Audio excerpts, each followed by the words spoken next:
toda tiniebla. Tú eres el que quita las vendas mágicas de los ojos. Tú eres el que abre los ojos del entendimiento y el que nos revelas a Cristo, y a través del Cristo de la gloria nos revelas a través de Jesús al Padre. Padre, en esta hora queremos conocerte, queremos conocer las profundidades de tu corazón, queremos entenderte. Así que te rogamos en el nombre poderoso de Jesucristo, que tú te reveles por las llagas de Jesús en la cruz del Calvario, por el camino nuevo y vivo que Él abrió en su sangre. Porque tenemos entrada confiadamente al trono de tu gracia, donde podemos hallar el socorro, la ayuda que necesitamos. Pero sobre todas las cosas que necesitamos tu presencia. Necesitamos esa relación contigo, esa intimidad contigo, ese momento de estar contigo y conocerte, que Jesús en Juan 17:3 dijo que esa precisamente es la vida eterna. Conocerte a ti, oh Dios, y al Hijo a quien tú enviaste. Así que queremos conocerte, queremos conocerte, queremos conocerte. Tú no eres un Dios como el Dios que los agnósticos describen, que no puede ser conocido.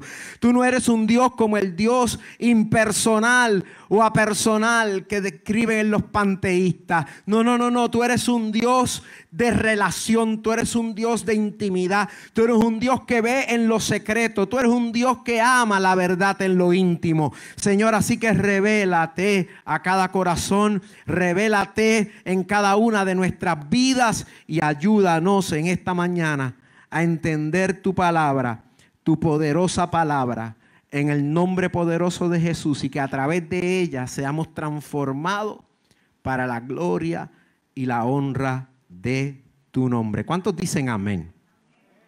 El calendario necesariamente, pero hoy el Señor me dio un mensaje relacionado con el día de Pentecostés. Y lo que sí tratamos de acostumbrarnos es de predicar de acuerdo a lo que el Espíritu nos está diciendo. Y el día de Pentecostés, que es hoy, voy a darles como que un trasfondo histórico de ese día. El día de Pentecostés es un día de fiesta para el pueblo judío. Es un día de celebración. Se llama Pentecostés en español, o quizás derivado del griego, porque era el día 50, el día 50 después de la Pascua. Y si recordamos bien, la primera Pascua que celebró el pueblo de Israel, la celebró por instrucciones del Señor antes de salir de Egipto.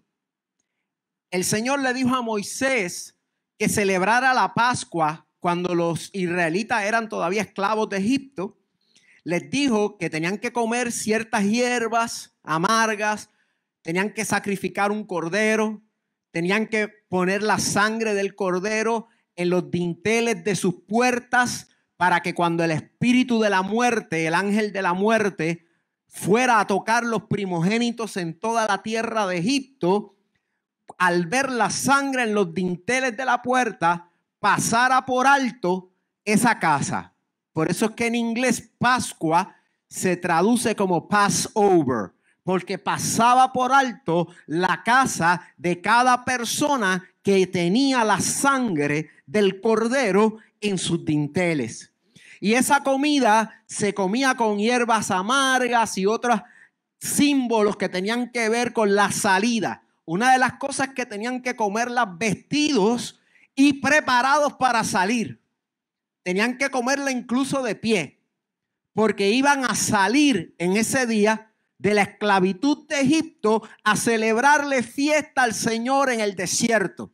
Muchas veces nosotros interpretamos el desierto como un lugar de tristeza, de soledad, de angustia, de escasez, pero la experiencia que tienen los hombres y las mujeres de Dios en el desierto es una experiencia de fiesta con el Señor. Es una experiencia de provisión sobrenatural. Maná del cielo, piedra agua que sale de una peña, ropa que no se desgasta, aunque lleves 40 años caminando con ella. Provisión aún de tus quejas. Cuando te quejas porque no tienes carne y quieres unas codornices te da el Señor. Así que el desierto nosotros tenemos que aprender a amarlo como un proceso en el cual somos libertados, somos guardados, somos puestos bajo las alas de la gran águila, como dice el libro de Apocalipsis, que la iglesia fue llevada al desierto para ser guardada. Y tenemos que aprender a amarlo, como dice el libro de Cantares, que dice en uno de sus versos: ¿quién es esta que sale recostada de su amado del desierto? O sea, la experiencia del desierto te lleva a una intimidad con Dios. La experiencia del desierto te lleva a una comunión con Dios. La experiencia del desierto, al igual que a Jesús, que fue guiado por el Espíritu al desierto y ayunó allí por 40 días y 40 noches. Y sí, fue tentado por el diablo en medio del desierto. Así que no vamos a dejar de ser tentados por pasar por el desierto, pero si vencemos, si vamos a vencer en el nombre de Jesús, conoceremos mejor a Dios. Y como dice la escritura del mismo Jesús en Lucas 4, Él salió del desierto no solamente ungido por el Espíritu Santo, porque había recibido el Espíritu en el río Jordán, sino que también en el poder de Dios a predicar el evangelio. Y empezó a manifestar señales y prodigios desde la boda de Canaán y todos los demás milagros que usted y yo conocemos. Así que el desierto es un lugar bonito. ¿Cuántos dicen amén? Dice más la palabra que en el desierto, al nosotros pasar por el desierto con la presencia del Señor, que va con nosotros como columna de fuego de noche y como columna de nube de día. O sea, la presencia de Él está contigo y de noche te provee luz y calor y de día te provee sombra para refrescarte. Él está contigo y dice que mientras tú y yo caminamos por los desiertos, transformamos el desierto en lugar de regadíos de agua y en lugar de árboles frutales. El poder de la presencia de Dios en tu desierto no solamente transforma tu interior, sino que va a transformar todo aquello que te rodea y todas las cosas obrarán para bien porque tú lo amas y estás caminando por ese desierto porque estás respondiendo al llamado de Dios. ¿Cuántos dicen amén? ¿Cuántos le dan un fuerte aplauso al Señor? Y ese no es el tema de hoy, pero el Señor me llevó ahí, al desierto. Así que tenemos esa verdad. Israel salió de Egipto un día de Pascuas. La primera vez que celebraron la Pascua. Y la Pascua es tipo de Jesús. Por eso Pablo en Gálatas dice: nuestra Pascua es Cristo Jesús.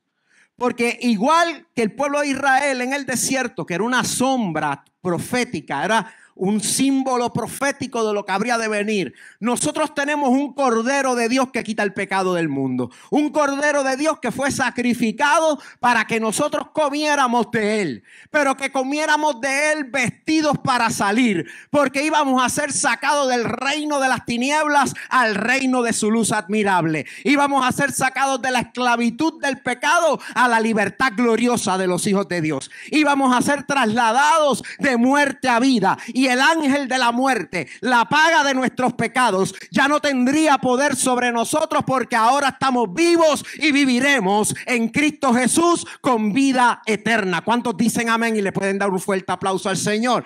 Por eso es que nuestra Pascua es Jesús.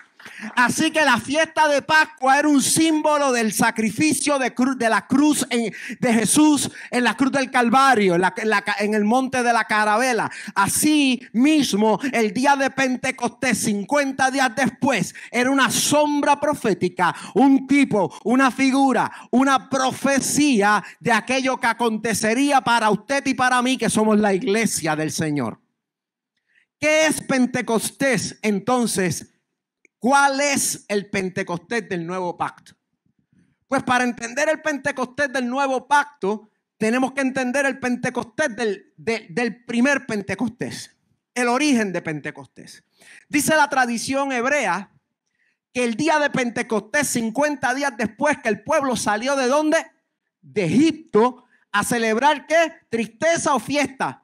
Fiesta al Señor en el desierto. Llegaron al monte Sinaí. el monte donde Dios reveló las dos tablas de la ley, el pacto de la ley a Moisés. Y según la tradición hebrea, esas dos tablas de la ley fueron dadas a Moisés el día de Pentecostés.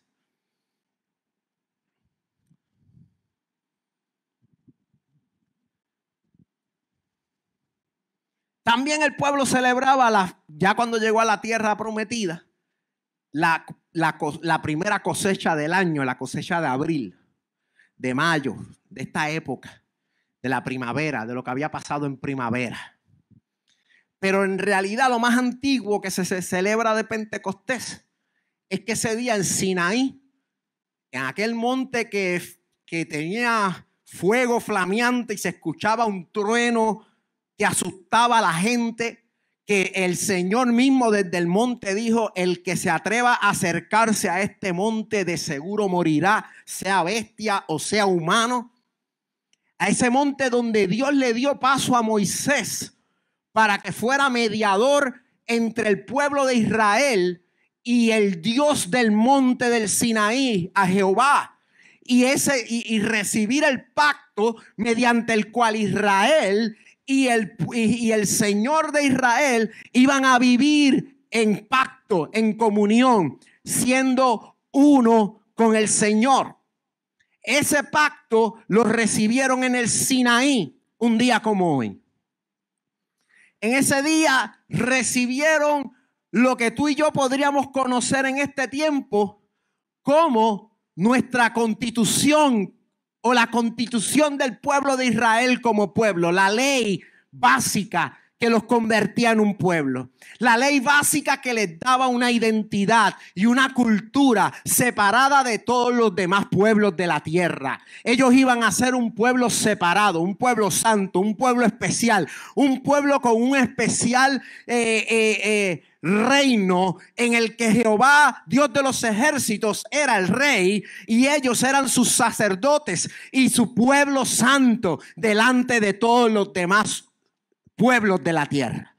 Ellos iban a convertirse ante los demás pueblos en un pueblo de sacerdotes y gente santa. Éxodo 19.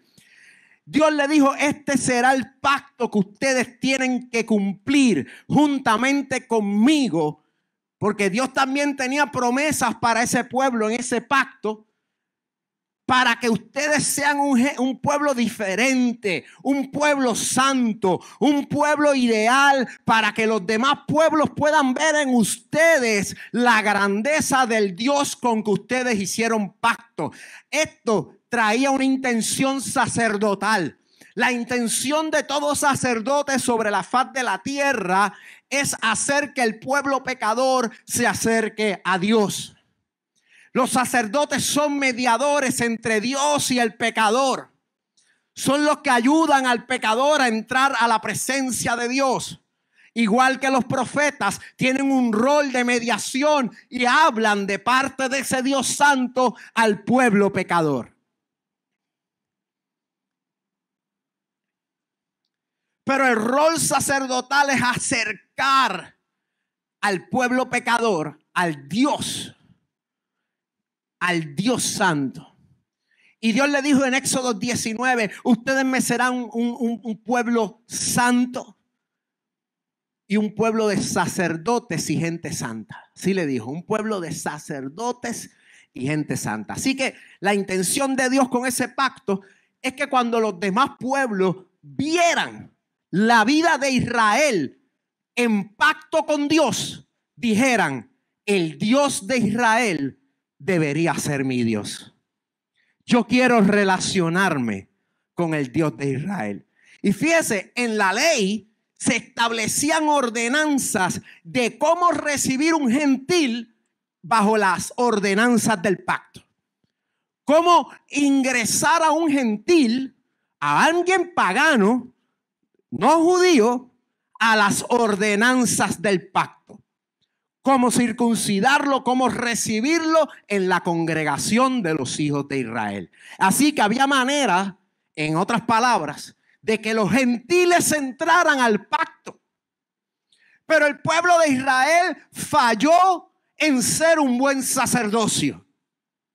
Falló en ser buenos representantes de Dios en la tierra, y muchas veces, en vez de traer a las demás naciones la idea de que su Dios era mejor, se tornaban a otros dioses, a los dioses de esas mismas naciones que estaban llamados a llamar.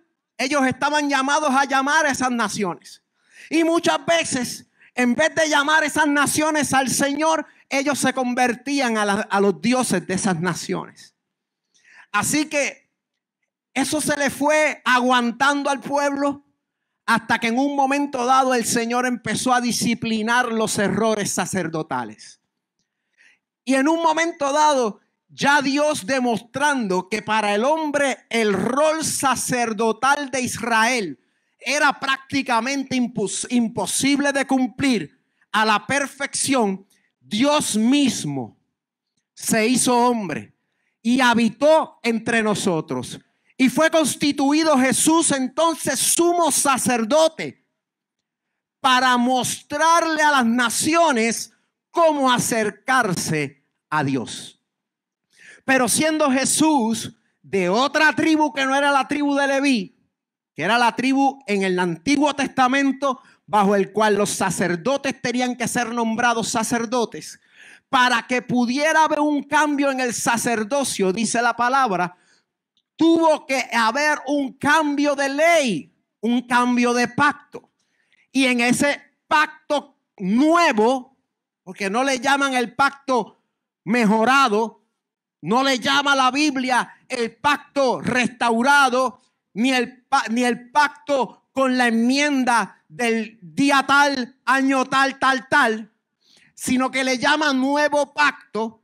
En ese nuevo pacto, Jesús, siendo de la tribu de Judá, no solamente es rey de Israel porque es hijo de David, sino que también es sumo sacerdote para siempre, conforme al orden de Melquisedec, que era rey de paz y sumo sacerdote del Dios Altísimo.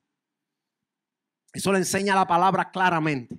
Yo estoy dando como que un gran resumen en bien poco tiempo. Pero entonces, ¿qué fue Pentecostés para Israel? Fue el día que Israel, luego de ser liberado, se convirtió en el pueblo de Dios. Recibió el pacto de Dios. Entró en pacto con Dios. Entró en un pacto de pueblo con Dios. Recibió la ley de Dios. Recibió las ordenanzas de Dios. Recibió el cómo vivir como ese pueblo de sacerdotes. Ese día en Sinaí encontraron el sentido y propósito de ser un pueblo. Ahora, ¿cuál es el Pentecostés del nuevo pacto? Vaya conmigo al libro de Jeremías, por favor. Vaya conmigo al libro de Jeremías. Vamos a estudiar varios versículos bíblicos, así que usted busque su Biblia y vamos a estudiar un poquito hoy estos versículos, ¿ok? Cuando vamos al libro de Jeremías, vamos a ver la profecía que Jeremías hizo del nuevo pacto. Y fíjese que Jeremías hace esta profecía en tiempos que la tribu de Judá y el reino de Judá estaba a punto de ser juzgado por Dios utilizando el poder de Babilonia, del imperio babilónico, porque estaban fallándole a Dios en su rol como pueblo. Y había llegado ya para Jerusalén y había llegado ya para Judá un tiempo de juicio por no ser el sacerdocio que Dios esperaba. Y de acuerdo a la ley condicionaba la estadía de ellos en la tierra prometida en la obediencia al pacto.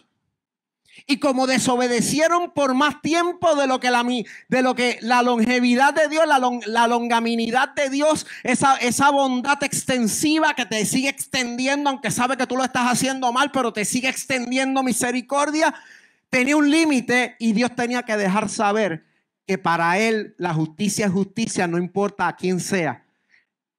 Y como el pacto decía que ellos iban a ser sacados de la tierra prometida si no cumplían estas cosas, como no las estaban cumpliendo, Dios luego de muchas oportunidades y de llamar a muchos profetas a hacerles las advertencias y llamarlos al arrepentimiento, al fin y al cabo les dijo: es tiempo de salir. Pero como los amaba tanto, usó al mismo profeta Jeremías cuando nadie le creía. Todo el mundo, todos los demás profetas de la conveniencia. Diga conmigo, profetas de la conveniencia.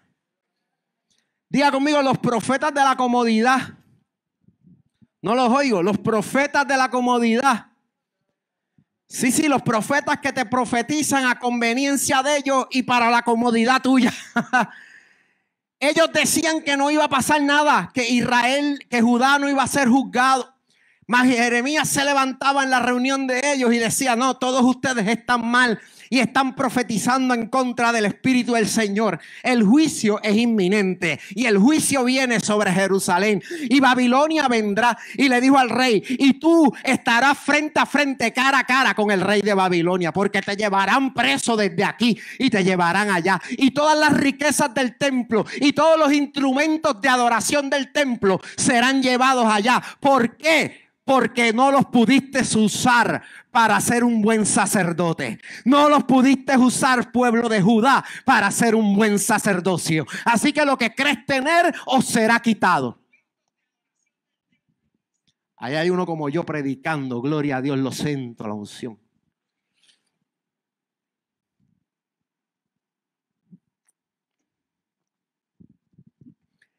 Y Jeremías 31:31 dice: he aquí vienen días, dice Jehová, en los cuales haré nuevo pacto con la casa de Israel. Y mire, aunque alguien venga y te diga a ti que en hebreo, que en griego, que en el idioma que sea, en español, en inglés, en francés, ahí dice pacto renovado, usted dígale que está equivocado. Y dígale que hable conmigo. Y dígale que hable con un interlineal hebreo. Y diga que hable con los textos hebreos de la Biblia. Y diga que hable con los textos aún de la Septuaginta, la traducción al griego que hicieron los judíos del Antiguo Testamento. Y dígale que hable con esa escritura también, con esa traducción. Para que ellos descubran que el texto original de la Torá, de la ley, decía nuevo pacto, no pacto renovado. No es lo mismo renovar un pacto que un pacto nuevo. Cuando usted hace un contrato de renta por un año y al año todo en el contrato se va a quedar igual, el contrato se renueva automáticamente. Puede ser que usted al año quiera renegociar ciertas cosas y cambia algunos estatutos del contrato y los renueva. Pero se renueva porque es el mismo contrato con algunas alteraciones. Pero nuestra Biblia lo que enseña no es que hay un pacto renovado, hay un pacto nuevo. Un nuevo pacto. Y deje eso ahí, mire, engánchelo como cuando usted engancha el raincoat cuando entra a la casa, el abrigo, el jacket, usted lo engancha. Engánchelo ahí que lo vamos a usar ahorita. Pero vamos a seguir. Haré un nuevo pacto con la casa de Israel y con la casa de Judá. Y eso es interesante. Porque Dios está hablando ahí de un Israel que es el reino del norte. Un reino que se fue al paganismo, que convirtió a Samaria en su capital, en el cual hicieron un templo nuevo y crearon dioses de oro con forma de toro, con un nuevo sacerdocio para adorar esos dioses, para no tener que ir a Jerusalén a adorar el Dios verdadero. Por eso es que los judíos y los samaritanos no se llevan bien, porque los judíos es los representantes de la capital del sur, Judá, Jerusalén, y ellos, los del norte, los israelitas, son los cuya capital es Samaria. Se habían dividido después del nieto de Salomón, del hijo de Salomón, nieto de David.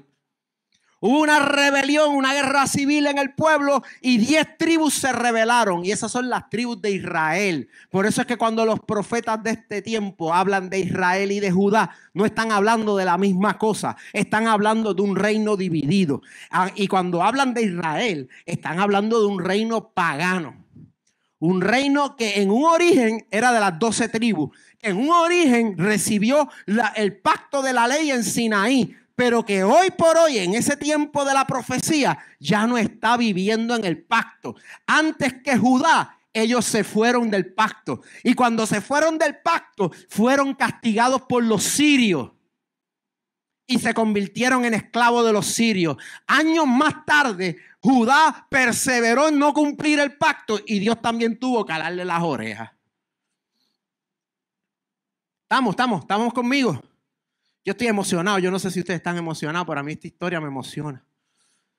Dice en el verso 32, no como el pacto que hice con sus padres el día que tomé su mano para sacarlos de la tierra de Egipto, porque ellos invalidaron mi pacto, aunque fui yo un marido para ellos, dice Jehová.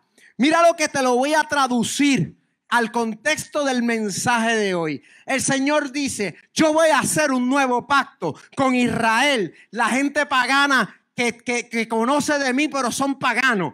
Yo voy a hacer un pacto con el Judá, la gente que conoce de mí, pero se supone que sean sacerdotes y no lo son. Yo voy a hacer ese pacto. Y ese pacto no va a ser como el pacto que hice con ellos en el primer Pentecostés cuando los saqué de la mano de Egipto. Porque en ese primer pacto, aunque yo los traté a ellos como un marido fiel, como un esposo fiel del pacto, ellos me fueron infiel. Por eso es que muchos de los profetas le llamaban a Judá y a Israel adúltera. Porque te fuiste tras otros dioses. Por eso es que el libro de Santiago dice, oh almas adúlteras, ¿quién os enseñó que la amistad con el mundo es buena? El que se hace amigo del mundo se constituye en enemigo de Dios. No puedes servir a dos señores. No puedes tener dos esposos. Tienes que estar casado con uno y serle fiel al mismo. Si estás casado con uno en pacto, pero eres fiel a otro, eres infiel al pacto. Y pronto el esposo pedirá juicio.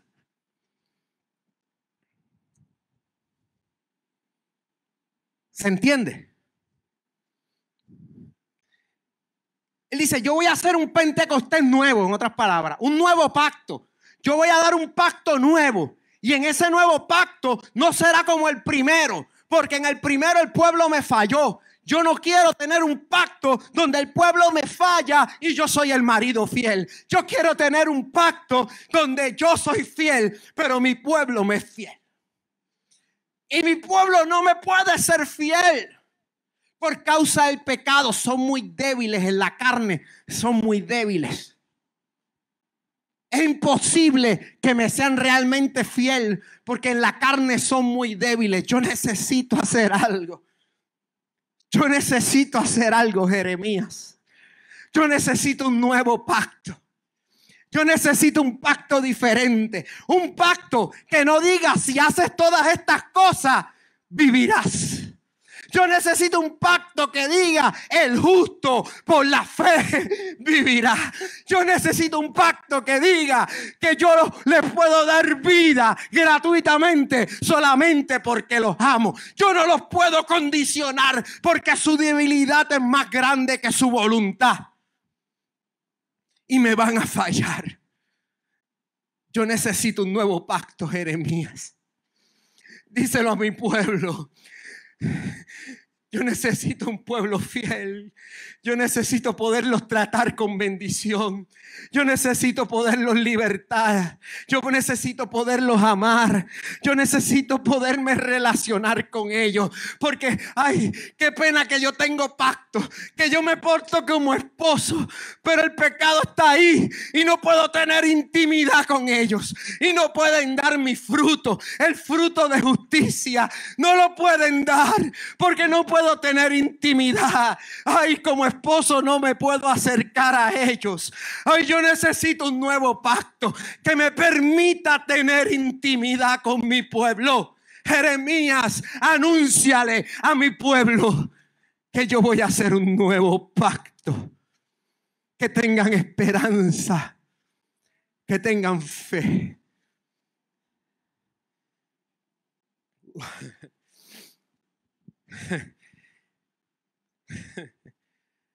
Jamás me imaginé que iba a predicar esto así. El Espíritu está hablando de parte del Señor.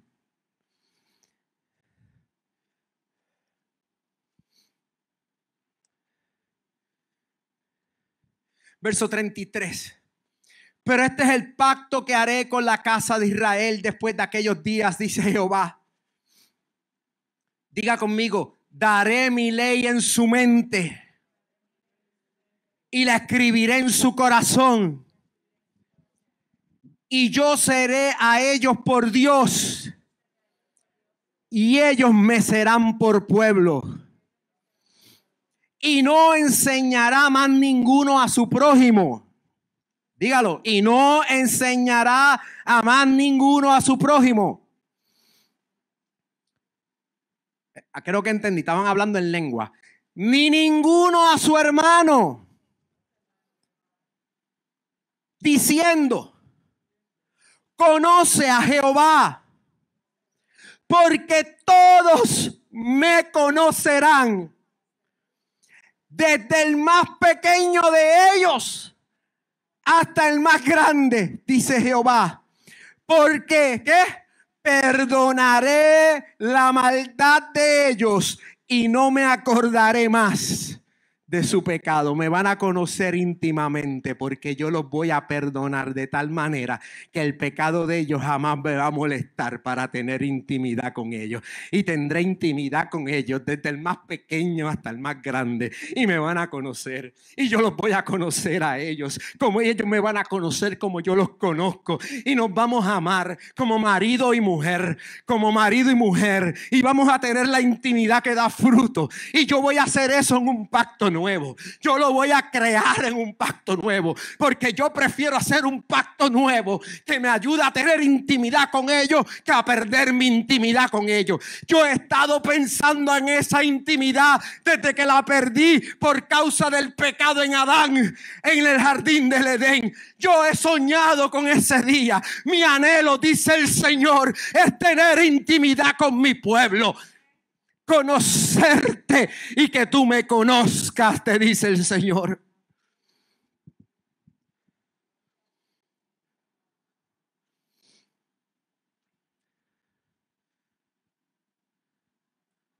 Mira el verso 35. Perdóname que me tome tiempo en esto. Yo pensé que yo lo iba a leer más rápido.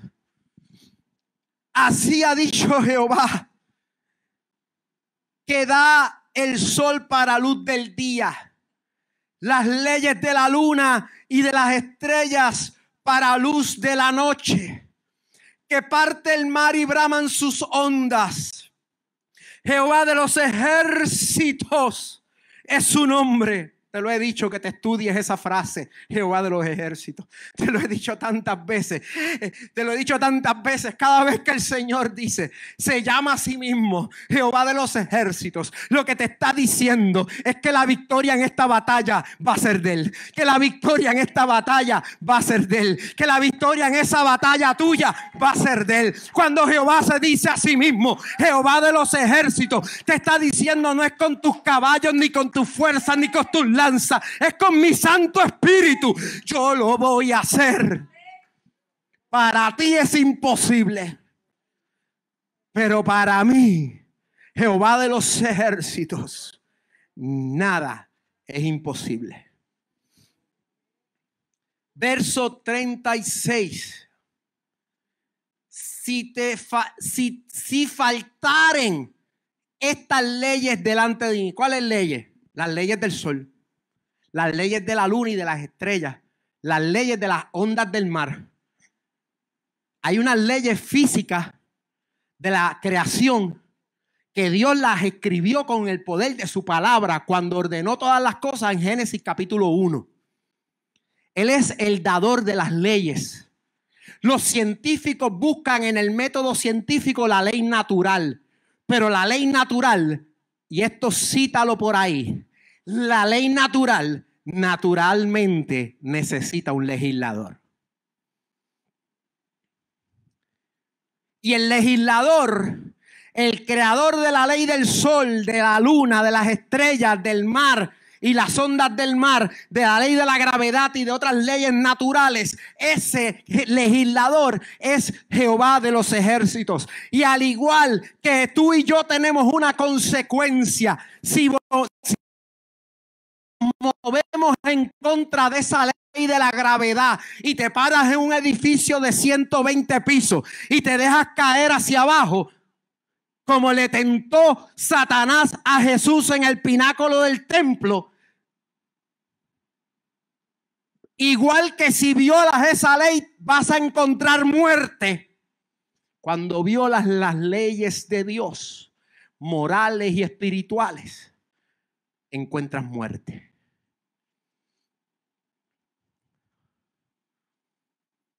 Él es el legislador de ambas leyes, pero el método científico en su ateísmo certifica que hay un legislador.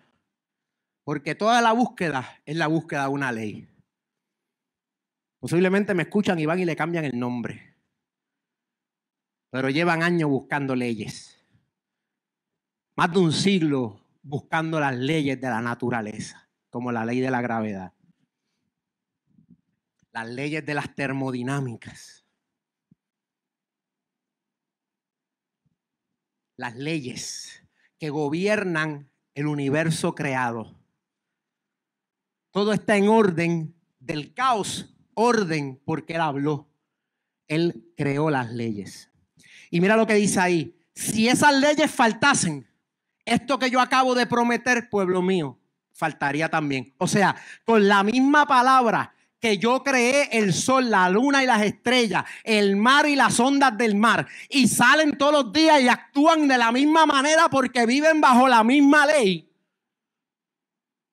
Si esas leyes fallan algún día, la promesa que yo acabo de hacer de dar un pacto nuevo también fallaría.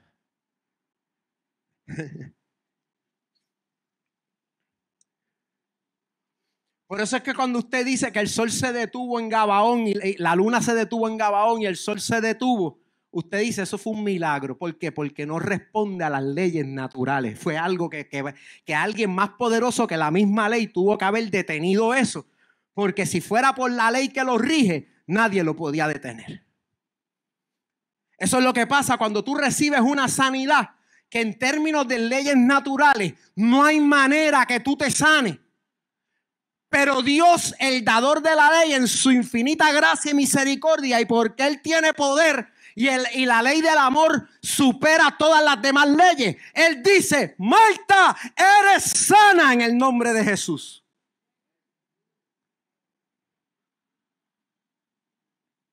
Pero es por gracia. Es porque la ley del amor supera la ley de la gravedad.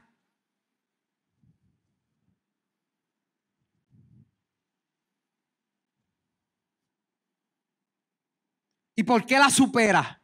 Porque la antecede. ¿Y por qué la antecede?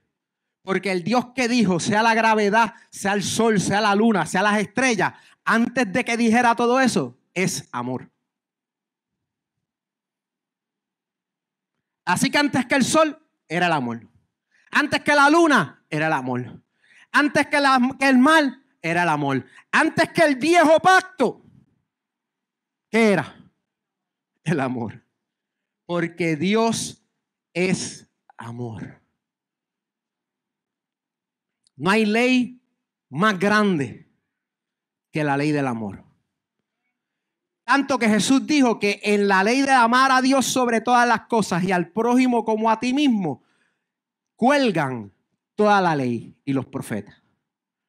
O sea, la ley y los profetas se sostienen porque hay una ley de amor. Si no, se caen al piso, pero cuelgan ahí. ¿Qué le da fuerza al cuadro para quedarse en la pared? ¿El cuadro o el clavo que lo aguanta? El amor es el clavo que aguanta colgada la ley. Más importante que la ley misma.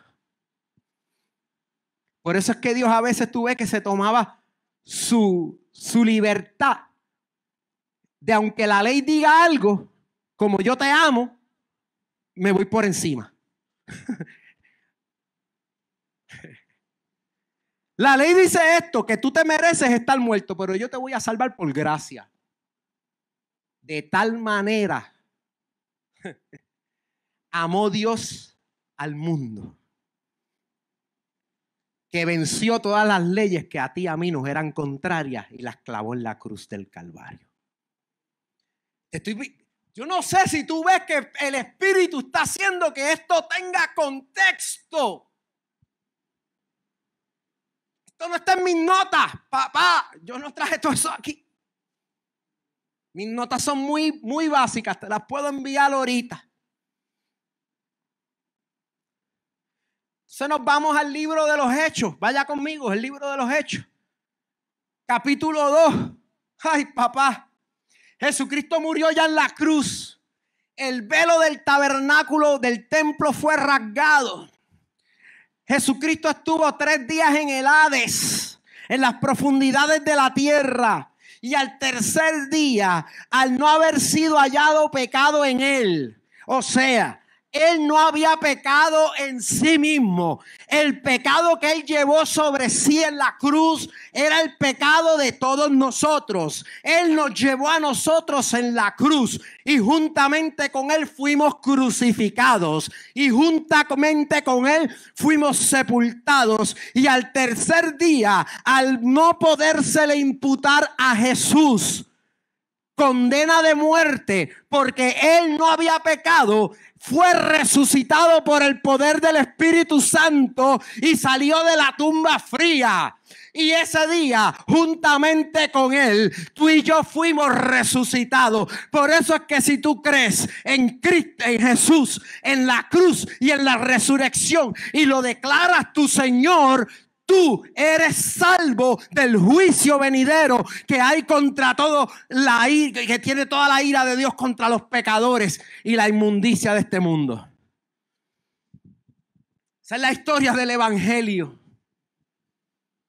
Por eso es que esto es buena noticia, porque lo que tú y yo no podíamos hacer, Él lo hizo por nosotros. Hechos capítulo 2. Han pasado 50 días de la muerte de Jesús en aquella Pascua. Jesús murió el día de la Pascua, el día que matamos el cordero para salir de Egipto.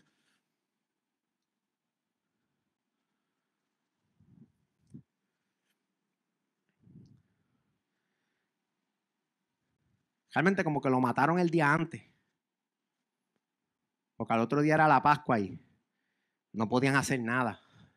O sea, cosas buenas como matar a Jesús no lo podían hacer el día de la Pascua, porque ese día era un Shabbat y tú no podías hacer cosas como esas. Había que hacerlo el día antes. Y por eso es que la lucha de queremos enterrarlo hoy porque mañana es Pascua. Y por eso lo bajaron de la cruz en vez de dejarlo en la cruz un par de días como lo hacían antes. Y por eso probaron a ver si estaba vivo o estaba muerto, entrándole una lanza por el costado para comprobar si todavía tenía reacciones o ya estaba muerto por completo. Cuando comprobaron que estaba muerto porque había entregado su espíritu, entonces lo bajaron para que lo pudieran enterrar a las millas antes de la Pascua. Por eso es que después de la Pascua, el domingo, las mujeres iban a prepararlo para la tumba porque no lo pudieron preparar el viernes. Las aromas, las especies aromáticas, para que todo eso durara más bonito por unos días, no lo pudieron hacer el viernes en el apuro de que viene la Pascua. Así que lo enterraron así. Pero el domingo aquellas mujeres se levantaron temprano y Marta buscó el óleo, el incienso, las mirras aromáticas para ir y preparar a Jesús para la tumba. Pero ¿sabes qué? Ya eso no hacía falta. Una mujer que con un perfume de alabastro, un perfume caro, y con sus lágrimas y con sus pies, ungió al Señor para la tumba. Él mismo lo dijo, déjala, que ella esto lo está haciendo para mi muerte. Yo estoy en el proceso de embalsamamiento. Yo muero ya mismo, pero no voy a ir sin perfume. Ella me está perfumando. Cuando me vayan a ir a perfumar, ya no hace falta. Me vas a ver y no me vas a reconocer, Marta. Vas a pensar que soy el jardinero del cementerio. Y hasta que te hable y escuches mis palabras, no te vas a dar cuenta que estoy en un cuerpo de gloria resucitado. Que no soy el mismo Jesús que vivió según la carne. Ahora soy el Jesús resucitado. Ese es al que tú y yo le servimos. Ese fue el que Pablo conoció. El que se le apareció a Pablo camino de Damasco. Es el Jesús resucitado. El que se le podía aparecer a los discípulos en medio de la reunión y desaparecerse. El que traspasaba paredes. Porque el cuerpo de él era como el de los ángeles. Ese, el mismo cuerpo que los discípulos Pedro, Juan y Jacobo vieron en el monte de la transfiguración transformarse cuando vieron el reino antes de ver la muerte. Ese Jesús es el que vio Marta. Ese Jesús es nuestro Jesús. Nuestro Jesús es el resucitado, el victorioso, el que te justificó. El que está sentado, ¿dónde? A la diestra del Padre, donde tú y yo estamos todavía juntamente con Él. Y por eso estamos bendecidos con toda bendición espiritual en los lugares celestiales. Ese Jesús. Ese Jesús es tu Jesús. Tu Jesús no es Jesús de la cruz, destruido y molido por los romanos, entregado por los fariseos de su época. Nuestro Jesús es el Jesús glorioso y victorioso. Y se nos va a aparecer Jesús glorioso. ¿Cuántos lo quieren ver? ¿Cuántos lo quieren ver antes que venga la resurrección de los muertos? ¿Cuántos lo quieren ver antes del juicio final? ¿Cuántos quieren que ese Jesús glorioso se te aparezca en tu casa? Amén. Que tú estés así orando, sentado, viendo televisión y de repente salga del televisor Jesús y te diga, doctora. Probablemente te pase eso. Mucha de la gente que ha visto a Jesús glorioso se desmaya, como que se va en descanso. Y a veces Él lo tiene que tocar y decirle, cobra ánimo, anímate que te quiero hablar.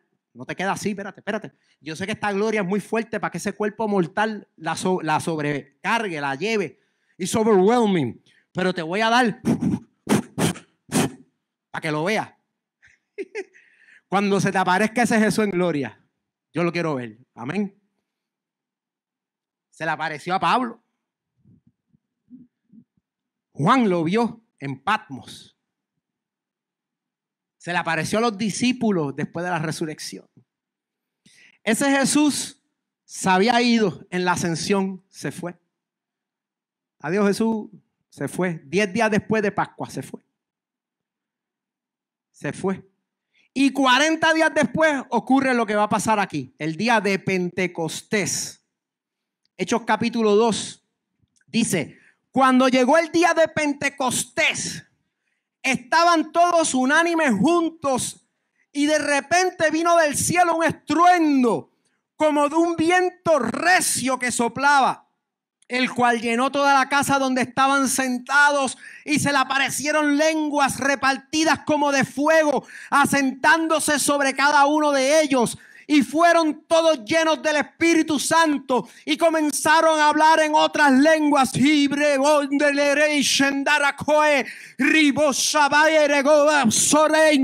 Según el Espíritu les daba que hablasen. Moraban entonces en Jerusalén judíos, varones piadosos de todas las naciones bajo el cielo. Y hecho este estruendo, se juntó la multitud y estaban confusos, porque cada uno les oía hablar en su propia lengua. Mire, yo vi eso en Haití. Yo sé que ustedes quizás ya escucharon el testimonio, quizás algunos sí, algunos no. Pero los hermanos de Facebook y los amigos de Facebook quizás no lo han escuchado. Pero yo estando en Haití repartiendo medicamentos a familias después del terremoto en Haití en el 2010. Una señora haitiana que habla creol, yo le había repartido los medicamentos y yo me había aprendido las instrucciones básicas en creol. Juan Cuché, una cucharadita, cositas así. Para tú decirle, Juan, y ya se me olvidó. Pero en aquel día pues yo lo tenía fresquito porque lo trabajé. Trabajé para por lo menos mi trabajo poderlo hacer en el idioma de ellos y que ellos me pudieran entender. La señora vuelve y me hace una pregunta en creol. Y tú me preguntarás, ¿cómo tú sabes que es una pregunta? Por el tono.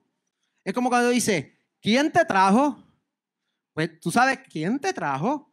Pues también hay un tono en who brought you. Pero cuando ella me habló en creol, yo entendí. Pero entonces sentí que el Espíritu Santo me estaba dando lenguas para hablar. Y empecé a hablar en lengua y le contesté la pregunta en creol. El traductor que tenía a mi lado, un haitiano que hablaba inglés y creol, que yo le hablaba a él en inglés y él le contestaba a la gente en creol. Y la gente le hablaba en creol y él me hablaba a mí en inglés. Para que yo los entendiese, me abrió los ojos así como dos lámparas y me dijo, le estás contestando en creol. Me lo dijo en inglés. Y yo le dije en inglés, yo lo sé, pero es el Espíritu Santo que me está poniendo a hablar en lengua. Y por ahí empecé a hablar en lengua y a profetizarle a la gente y la gente me entendía. Yo no entendía lo que yo estaba diciendo, pero los haitianos en creol entendían lo que yo estaba hablando. Porque yo vivo en Pentecostés. Por eso es que usted debe decir que usted es pentecostal de la cabeza a los pies. Porque si usted vive Pentecostés, usted vive lleno del Espíritu Santo. Y cosas similares a esas te deben de ocurrir.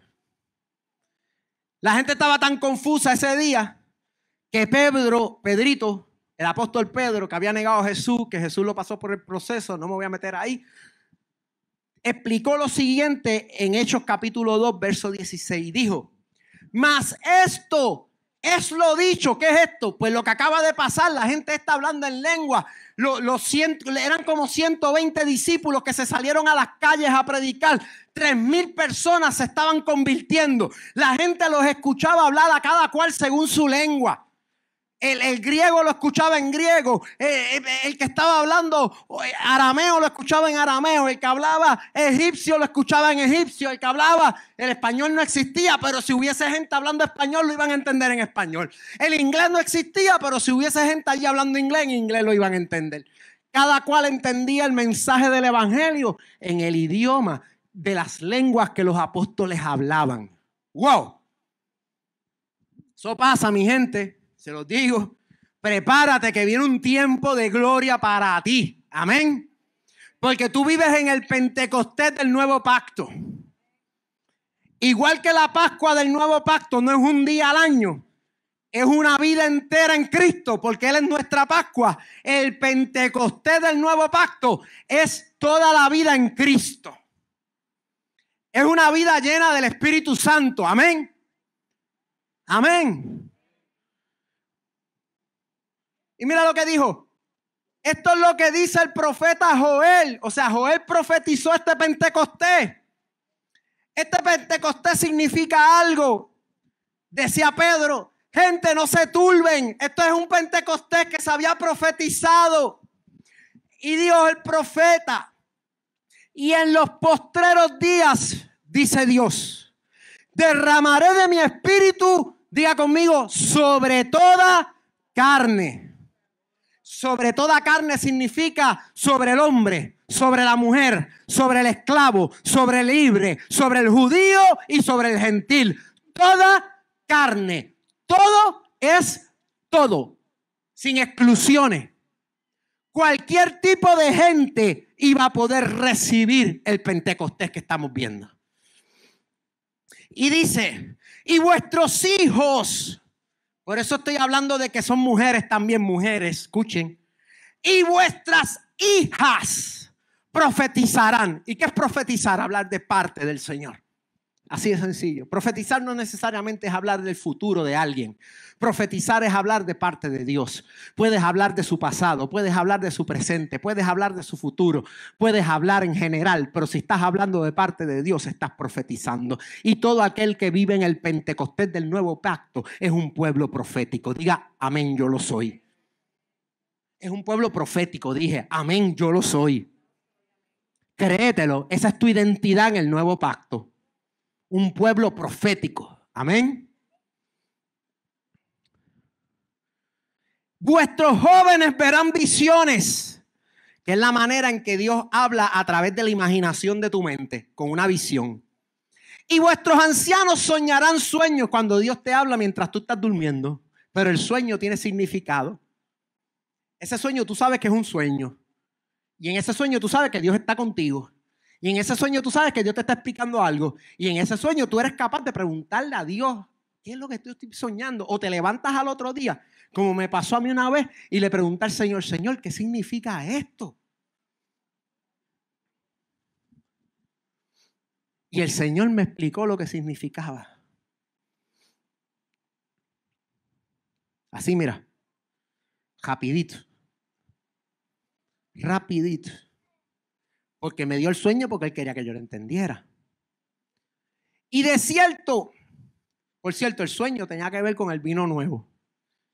Y el Señor me dio un sueño de algo del vino nuevo, que confirmaba un sueño que una hermana en la iglesia había recibido y me había profetizado a mí. Yo me había quedado como que hasta que el Señor me confirme, ¿verdad? Pues uno lo escucha y voy a orar. Dice, todas las profecías usted tiene que juzgarlas. Pues yo me fui a casa, oré, Señor, este sueño que fulana de tal soñó tiene que ver conmigo, y el Señor me dio un sueño. Por la mañana me acordó y me reveló el sueño, y me reveló que el sueño de la señora era verdad, y me explicó el mensaje del sueño. Y todavía hasta el sol de hoy yo estoy cumpliendo con ese sueño. ¿Sabe lo que me mandó a hacer el Señor en ese sueño? Darle a la anciana, que es la iglesia, el vino nuevo. ¿Y cuál es el vino nuevo? El nuevo pacto. ¿Y cuál es el nuevo pacto? El pacto en su gracia. Y hubo momentos que el enemigo me tentó a darle a la anciana el vino viejo, el viejo pacto. Y yo me tuve que acordar que la misión mía no era el viejo pacto, era el nuevo. Aunque me costara persecución. Amén. Y de cierto sobre mis siervos y sobre mis siervas en aquellos días derramaré de mi espíritu y profetizarán. Di conmigo, Señor. No, pero yo oigo más que a Carlito. Señor, derrama de tu espíritu. Que yo profetice. Derrama de tu espíritu. Que otros profeticen. Sí, porque eso pasa como Moisés. A Moisés en un momento fueron a ungir a los 70 ancianos que iban a ser jueces con él en Israel, y 2 de ellos se habían quedado retrasados porque se tardaron en planchar la ropa, y allá donde estaban en la casa todavía estaban planchando, y uno se estaba preparando el café. Ese era yo. Yo no me voy hasta que me beba el café. Dame el café, nena, dame el café, pero es que es tarde ya. Dame el café, porque no puedo funcionar sin el café. Y el otro allá planchando en su casa. Y cuando se derramó el Espíritu Santo y los 68 que estaban en el templo, en el tabernáculo, recibieron la unción, aquellos 2 allá lejos la recibieron también. Y vinieron la gente con el bochinche donde Moisés, tú sabes que aquellos 2 que no vinieron y que no estuvieron aquí, como tú los citaste, también recibieron el Espíritu Santo allá en sus casas. Y Moisés les dijo, yo quisiera que no solamente ellos, que todo el pueblo recibiese el Espíritu Santo. Ese deseo de Moisés ante la impotencia de un pueblo sin Espíritu Santo Es lo que el nuevo pacto viene a resolver, y este es el Pentecostés del nuevo pacto. ¿Cuántos dicen amén? Yo quiero que en las redes sociales sepan que aquí hay una iglesia que vive en el Pentecostés del nuevo pacto, que se está gozando, que es llena del Espíritu Santo, que es un pueblo de profetas, real sacerdocio, nación santa, gente escogida de Dios, de todo linaje y de toda nación, de toda carne. Fuimos escogidos por Dios para este tiempo, para este Pentecostés. Por eso es que si a mí me dicen, tú eres pentecostal, yo le digo, de la cabeza a los pies. Y hablo en lengua.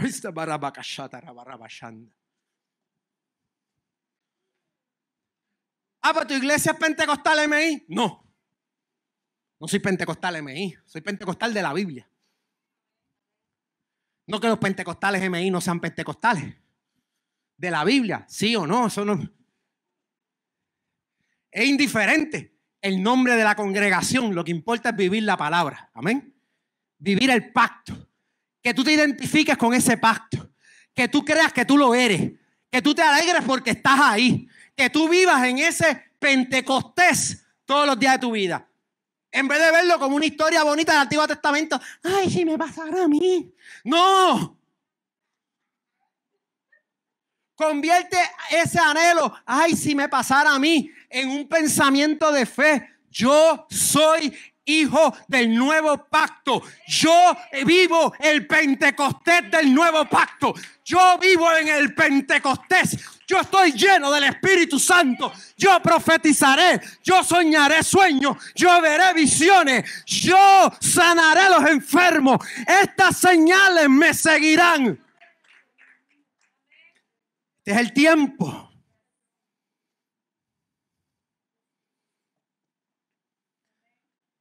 Y daré prodigios arriba en el cielo y señales abajo en la tierra. Ahí están las señales que te estoy hablando. Sangre y fuego y vapor de humo. El sol se convertirá en tinieblas y la luna en sangre antes que venga el día del Señor grande y manifiesto. Esto va a ocurrir, este Pentecostés iba a ocurrir entre el Pentecostés de ese día, donde Pedro está predicando, y el día del regreso del Señor. Antes que venga el Señor. Este es el día de Pentecostés. Estos son los últimos días. Desde que se derramó el Espíritu Santo, dice la palabra, estos son los últimos días. Derramaré mi espíritu sobre toda carne. Y esto acontecerá antes que venga el día del Señor grande y manifiesto. Y todo aquel que invocar el nombre del Señor en este tiempo será salvo. Este es el tiempo del Señor. Este es el tiempo en el que Él puede ser hallado. Este es el tiempo en el que Él está buscando a alguien por las redes sociales que diga, yo quiero invocar el nombre del Señor. Yo quiero decir, Jesucristo, tú eres mi Señor, el Señor de mi vida. Yo quiero ser lleno de tu Espíritu Santo. Que todos esos vacíos que yo siento en mi interior, que nada en el mundo ha podido llenar, yo quiero que tú lo llenes hoy. Yo quiero vivir una vida en el Pentecostés de Dios. Yo quiero vivir una vida en el Pentecostés del nuevo pacto. Yo quiero vivir en ese nuevo pacto. Una de las cosas que Jesús dijo que de ese día en adelante ocurrirían. Una de las cosas que Jesús dijo que desde ese día en adelante ocurriría.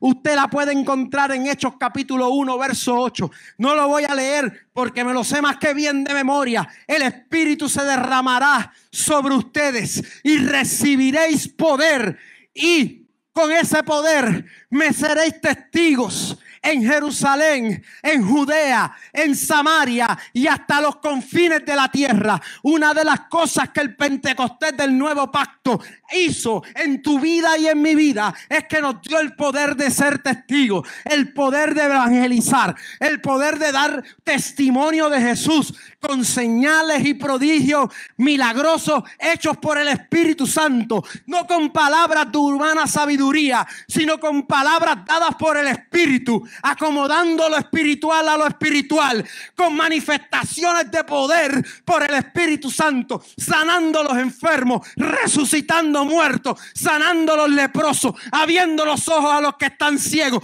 los oídos a los que están sordos. Ay, reba chenda reba yera saya reba kitere mancha. Estas señales seguirán a los que creen. Señales en la tierra, prodigios en el cielo. Hasta que venga el día glorioso y magnífico del Señor. Y en ese tiempo, con esas señales, con el poder de tu testimonio, con el poder de tu testimonio, con el poder de tu testimonio, todo el que invocare el nombre del Señor será salvo.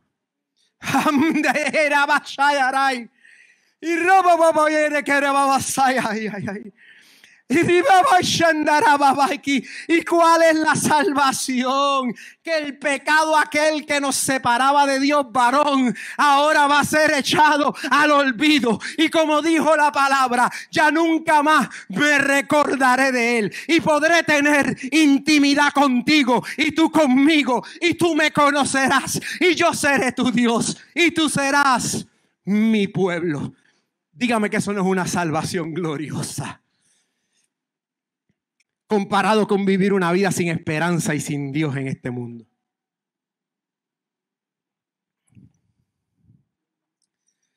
Estoy envuelto, me gusta.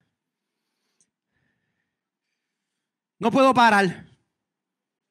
Dígame, tengo que entregar el mensaje. Voy por media libra de pan y el Señor dijo la libra completa. ¿Qué hago? Leo? ¿La recorto?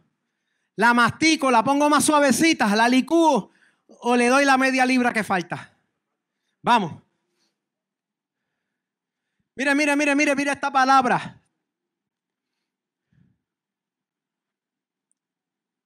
Vaya conmigo a segunda. Ahí sí que tiene que seguirme.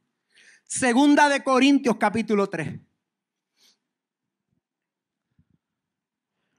Mira, me iba a beber el agua del micrófono. Imagínate cómo estoy. Dice, estoy aquí.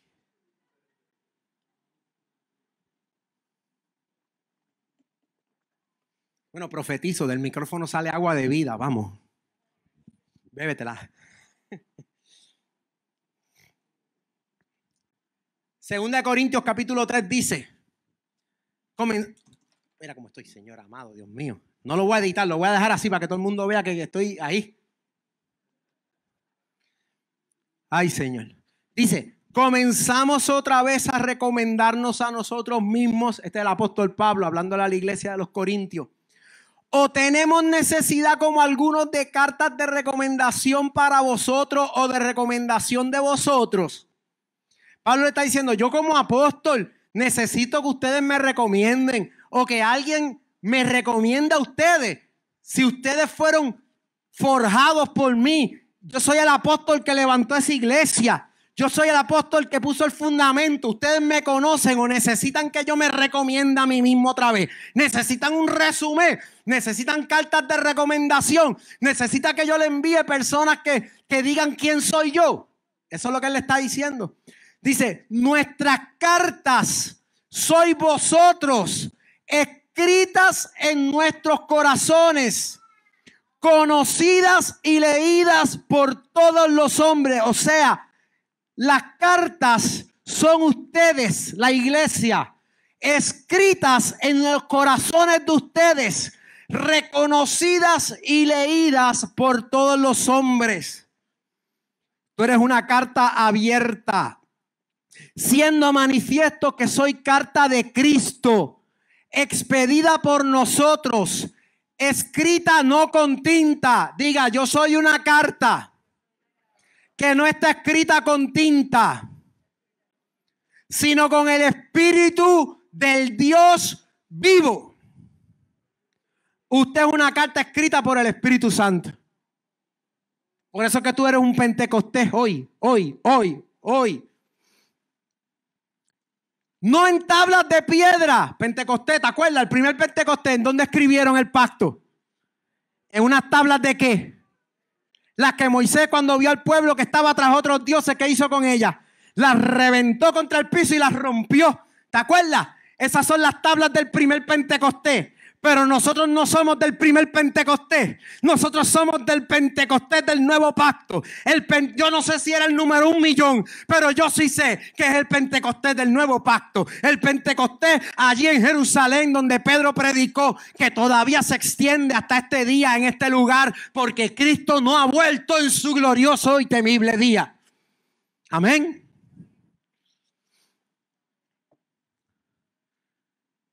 No en tablas de piedra, sino en tablas de carne del corazón. Y tal confianza tenemos mediante Cristo para con Dios. No que seamos competentes por nosotros mismos para pensar algo como de nosotros mismos, sino que nuestra competencia, nuestra capacidad de cumplir el pacto, de ser competentes para Dios, de tener la suficiencia.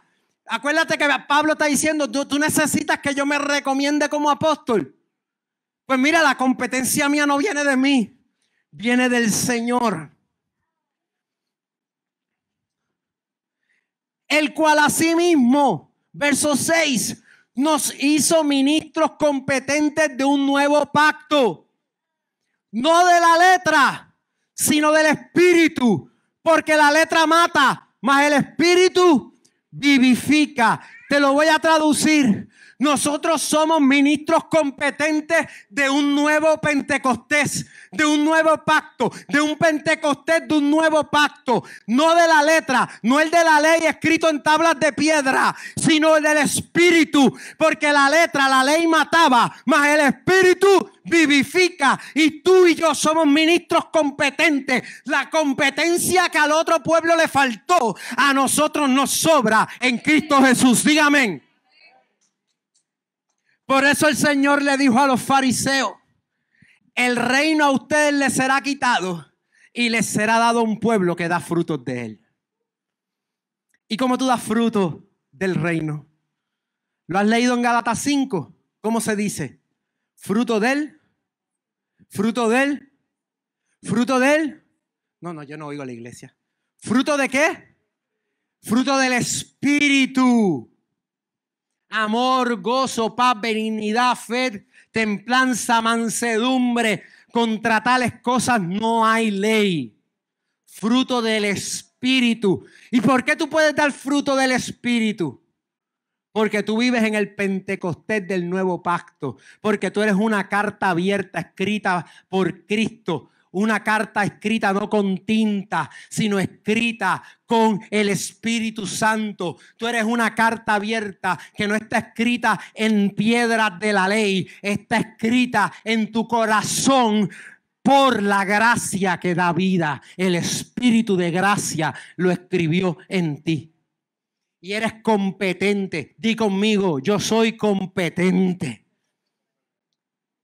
Mire, es como cuando usted va a buscar trabajo en un sitio y la posición de trabajo requiere unas competencias. Usted necesita llevar un resumen, necesita llevar a veces cartas de referido. Yo no sé ni cuántas veces yo he puesto a Yajaira y a algunos de ustedes como referencia personal en un resumen para que cuando me llamen a mí, los llamen a ellos y les pregunten quién soy yo. Pero en el Cristo de la gloria, tú no tienes que preguntarle a nadie quién tú eres. Tú eres una carta abierta, un ministro competente del nuevo pacto. Tú vives en el Pentecostés de Dios, en el nuevo pacto. Tú eres real sacerdocio, pueblo adquirido por Dios. Lo vil y lo menospreciado del mundo escogió Dios para hacer una carta abierta, un testimonio vivo, un ministro competente, un real sacerdote del nuevo pacto. Ese eres tú. No le preguntes al mundo quién tú eres. Porque yo te voy a decir lo que va a decir. Van a decir que tú eres lo vil y lo menospreciado. Pero esa no es la referencia que aquí importa. La referencia que aquí importa es la referencia del Espíritu. estás en Cristo y Cristo en ti. Estás lleno del Espíritu Santo. Eres pueblo de Dios. Eres real sacerdocio. Mire lo que dice. Y si el ministerio, verso 7, y si el ministerio de muerte grabado con letras en piedra, esa es la ley en el nuevo pacto, en el Sinaí, en el Pentecostés de Sinaí, fue con gloria, tanto que los hijos de Israel no pudieron fijar la vista en el rostro de Moisés a causa de la gloria de su rostro, la cual había de desaparecer. ¿Saben por qué Moisés se tapó la cara para que la gente no le viera la gloria? Porque él se estaba dando cuenta que se estaba desvaneciendo. No era porque la gente, no era porque él no quería que la gente la viera. Era porque como él se estaba dando cuenta que se estaba desvaneciendo la gloria, él se tapó para que la gente no se diera cuenta que se estaba yendo.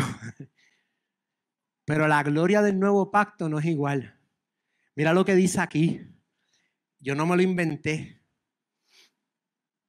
¿Cómo no será más bien con gloria el ministerio del Espíritu?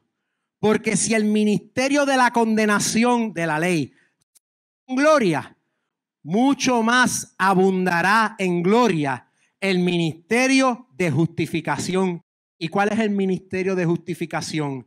Que por medio de la fe en el sacrificio redentor de Cristo en la cruz del Calvario y su resurrección, todo aquel que en él crea y lo invoque como Señor será salvo y será justificado delante de Dios por gracia. El justo por la fe vivirá.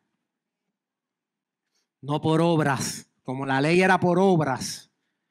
El nuevo pacto es por gracia, es por fe. Ay, pero entonces tú me quieres decir que yo no tengo que hacer nada. Todo lo que vas a hacer lo vas a hacer como resultado de la gracia en ti. Todo lo que vas a hacer lo vas a hacer como resultado de la fe en ti. Las obras van a nacer las obras van a nacer de tu fe en él y de lo que él te ha dicho que tienes que hacer, y no van a nacer de tu carne. En el viejo pacto eran obras que nacían de la carne para tratar de ganarse la justicia, y por eso dice el libro de los Hebreos que ellos buscando la justicia no la hallaron, mas nosotros que no la buscábamos la encontramos por fe.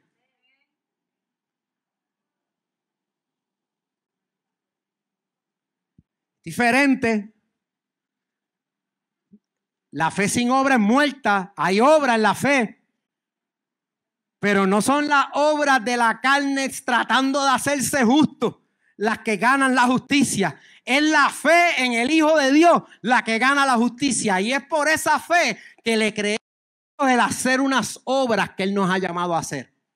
Y en esa fe nos movemos a hacerlas, y esas obras, como son de fe, agradan a Dios. Porque sin fe es imposible agradar a Dios. Amén. Dice, porque aún lo que fue glorioso no es glorioso con este respecto, en comparación con la gloria más eminente. Hay una gloria más eminente, y es la gloria del nuevo pacto. Es la gloria del Pentecostés del nuevo pacto. Esa gloria no se desvanece. Diga conmigo, esa gloria no se desvanece. Dígalo duro, esa gloria no se desvanece. Se lo voy a probar.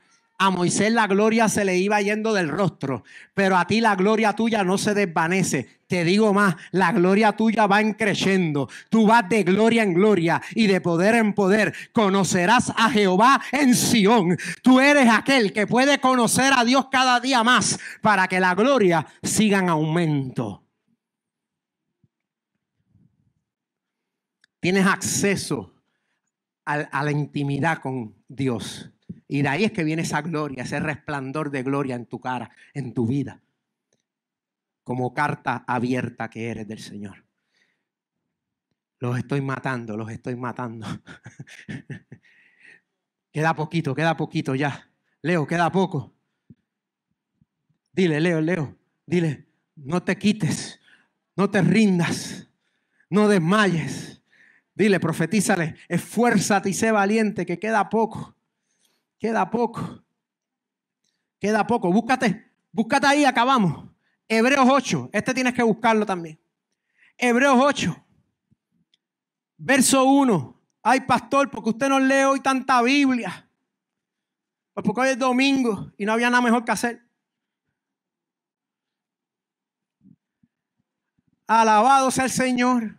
Qué bueno que te estamos leyendo la Biblia. Qué bueno que podemos estudiar la Biblia. Posiblemente vengan días en que no nos podamos reunir ni en cuarentena, ni virtualmente, ni en distanciamiento social, ni con mascarilla, ni sin mascarilla, leer la Biblia. Y si hay persecución, entonces vas a decir, yo quisiera que me predicaran por 5 horas.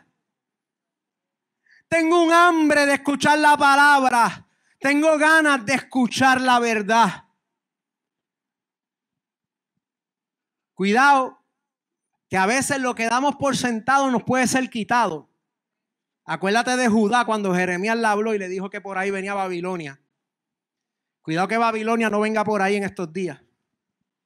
Quizás en nuestra vida, antes que nosotros pasemos, veamos a Babilonia venir por los libros cristianos que tenemos en las casas. Incluyendo tus Biblias, tus aplicaciones.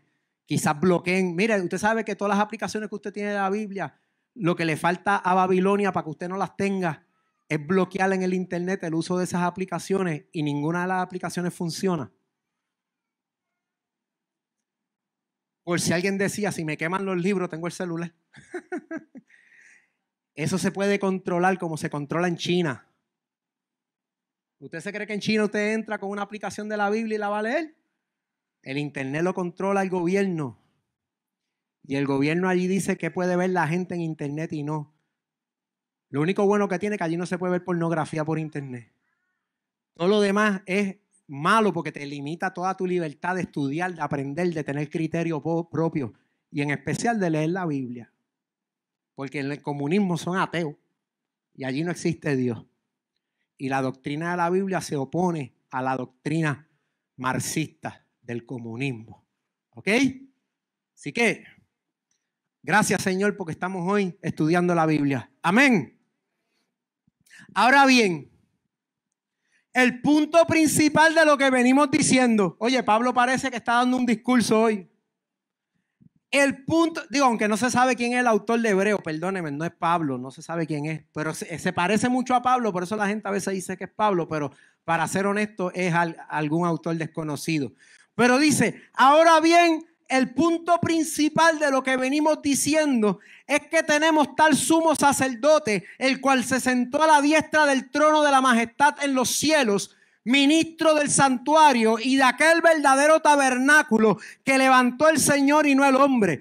Porque todo sumo sacerdote está constituido para presentar ofrendas y sacrificios, por lo cual es necesario que también éste tenga algo que ofrecer. Así que si estuviese sobre la tierra, ni siquiera sería sacerdote, habiendo sido sacerdotes habiendo aún sacerdotes que presentan las ofrendas según la ley, los cuales sí sirven a lo que es figura y sombra de las cosas celestiales, como se le advirtió a Moisés cuando iba a erigir el tabernáculo, diciéndole: mira, haz todas las cosas conforme al modelo que se te ha mostrado en el monte.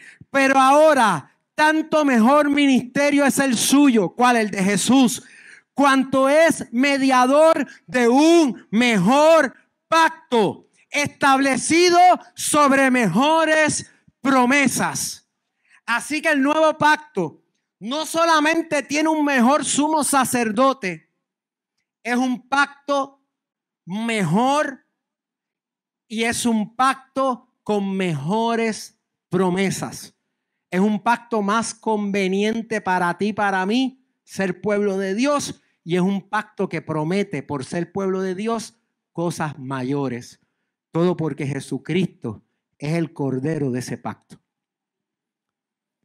La sangre de Jesús es la sangre que se derramó para validar ese nuevo pacto. Y vivimos en ese nuevo pacto.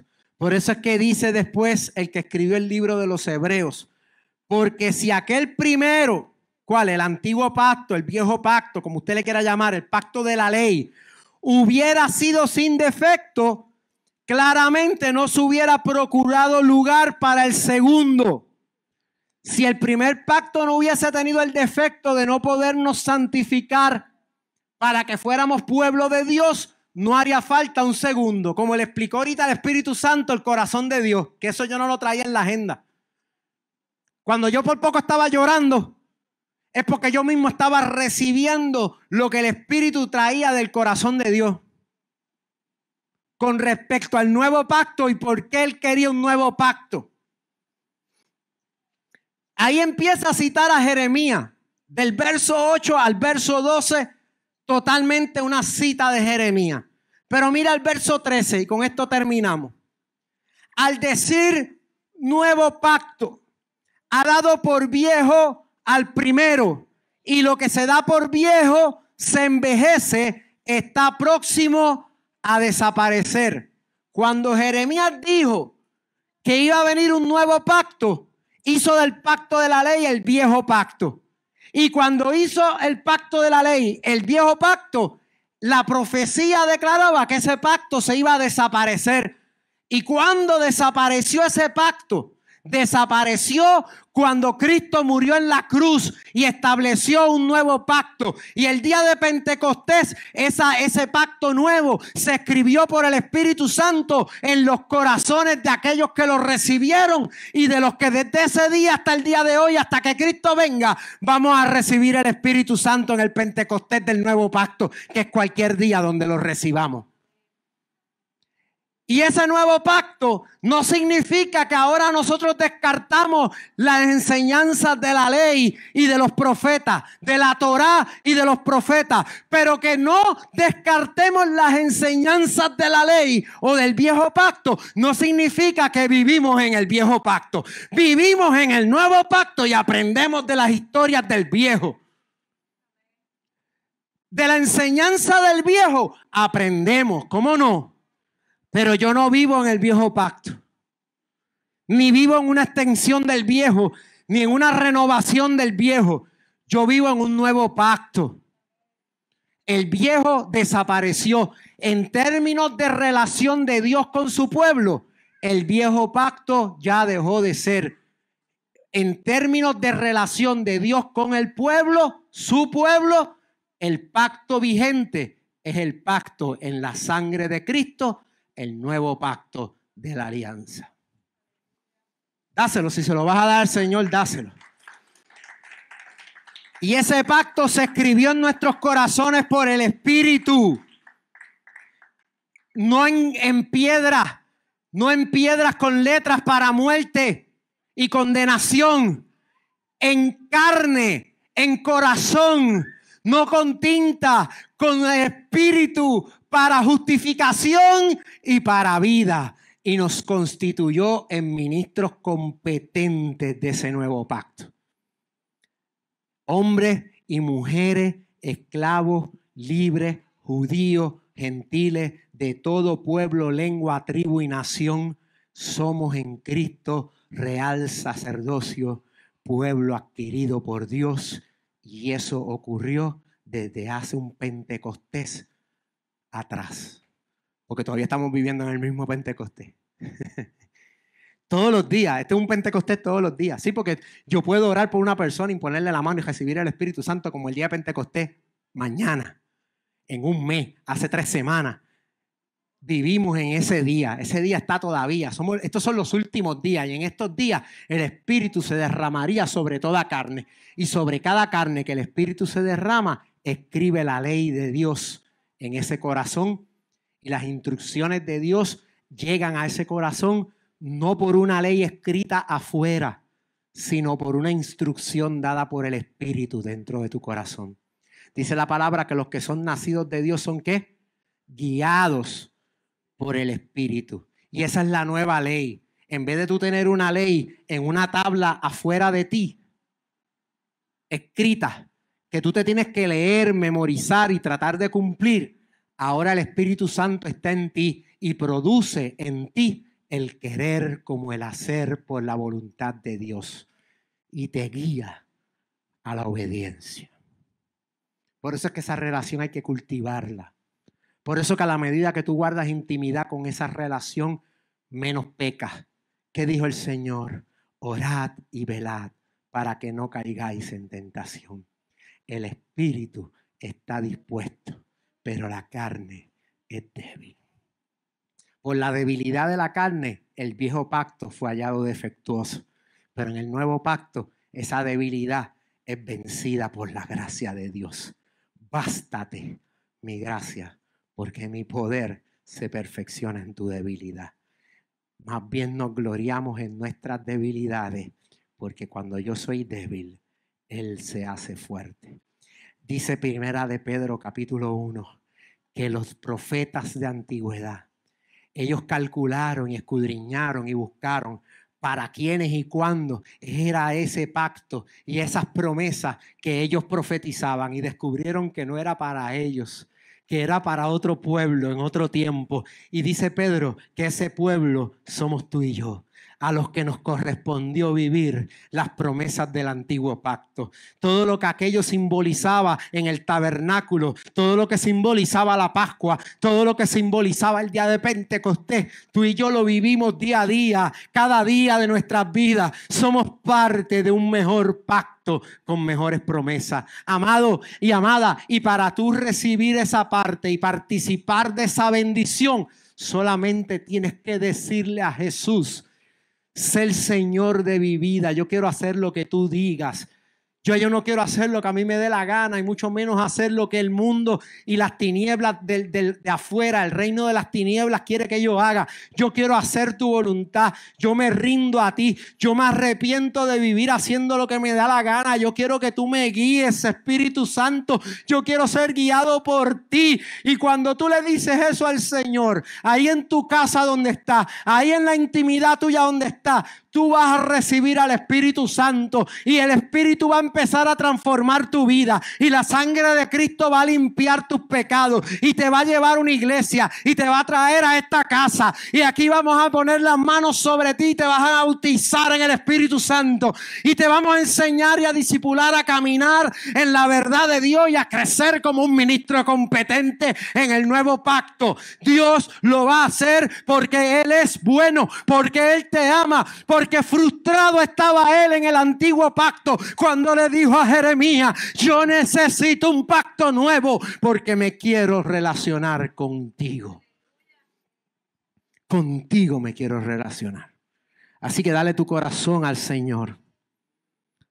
Yo se lo di en Mayagüez. Estaba solo en una noche pensando en el suicidio, atormentado por demonios y por la culpa. Y le dije a Dios: Dios mío, cámbiame y yo hago lo que tú quieras. Y ese día el Señor se metió en mi vida y yo conocí al resucitado por medio del Espíritu. De ese día en adelante he tenido encuentros con el resucitado que me ha llevado hasta distintos lugares y me ha mostrado hasta lugares donde yo he tenido que volver en el tiempo para sanar, y Él ha estado ahí conmigo, llevándome de la mano, y yo sé que Él ha estado ahí, y ha estado ahí en los momentos malos de mi vida, en los regulares y en los mejores. Y te voy a decir algo, como lo he repetido, que algún día alguien lo dijo y yo me lo aprendí y lo seguí repitiendo: el peor día de mi vida en Cristo no se compara con el mejor día de mi vida sin Cristo, en este mundo, sin esperanza y sin Dios, y como esclavo de Egipto, pero del Egipto espiritual, de Satanás. Hoy es el día de tu Pascua, hoy es el día de tu liberación, hoy es el día de tu Pentecostés. Todo lo puedes hacer en el mismo día, porque este es el día agradable, este es el día del Señor. Dios me los bendiga, Dios los guarde, Dios los cuide, que la paz de Dios esté sobre ustedes, que se muevan en ese espíritu de confianza, de fe, de convicción, de que son un pueblo real, sacerdocio, nación santa. No me canso de repetírtelo: un pueblo competente de ministros y hombres, mujeres, gentiles, judíos, esclavos, libres, toda carne profetiza, toda carne ministra, toda carne tiene poder para dar testimonio, toda carne es un testimonio vivo, una carta escrita, una carta viva. Deja que la gloria de Dios se vea sobre ti. Métete con Dios en esa intimidad, porque Él pagó a precio de sangre para rasgar el velo y que tú pudieras entrar al lugar santísimo. Y una vez estés allí, la gloria que vas a recibir por conocerlo va a ir de gloria en gloria y de poder en poder. El rostro tuyo no va a dejar de resplandecer, va a resplandecer cada día más fuerte, más glorioso, y la gente conocerá que el Dios que tú le sirves es un Dios de verdad, lleno de gracia y de justicia. Así que denle un aplauso fuerte al Señor. Nos despedimos de los amigos y hermanos de las redes.